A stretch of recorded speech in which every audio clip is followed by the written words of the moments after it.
नमस्ते दोस्तों, हम अपने YouTube चैनल सिमा भोजपुरी गीत में आप सभी का स्वागत करती हूँ। और आज मैं आप लोग को एक छोटा सा देवी गीत सुना रही हूँ। और जो लोग हमारे चैनल पे नए होंगे तो प्लीज़ आप लोग हमारे चैनल को सब्सक्राइब कर लीजिएगा। पूर्व देशवा से अइली एक धोबिनिया हो कि धोवे लगली ना। पूर्व देशवा से अइली एक धोबिनिया हो कि धोवे लगली ना। दुर्गा मैया के चुनरिया हो कि धोवे लगली ना। दुर्गा मैया के चुनरिया हो कि धोवे लगली ना।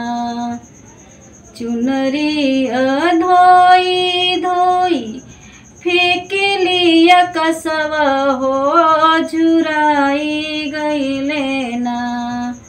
हो झुराई गईले ना। बिना हवा हो बतसवा के झुराई हो गईले ना। बिना हवा हो बतसवा के झुराई हो गईले ना। पूर्व देशवा से अइली एक धोबिनिया हो कि धोवे लगली ना।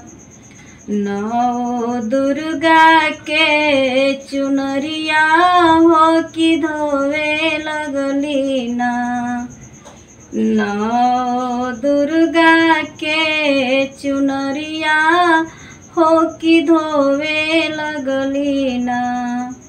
चुनरिया धोई धोई फेंक लिया कसवा हो झुराई हो गईले ना। बिना हवा हो बतसवा के झुराई हो गईले ना। बिना हवा हो बतसवा के झुराई हो गईले ना। अगर आप लोग को ये गीत अच्छा लगा होगा तो कमेंट करिएगा। और फिर एक बार हम कह रही हूँ कि अगर जो लोग हमारे चैनल पे नए होंगे तो प्लीज़ हमारे चैनल को सब्सक्राइब कर लीजिएगा और बेल आइकन पर प्रेस कर दीजिएगा कि कोई भी वीडियो हम अपलोड करें तो नोटिफिकेशन आप लोग के पास पहुँचे। बाय बाय दोस्तों, मिलते हैं अगले वीडियो में।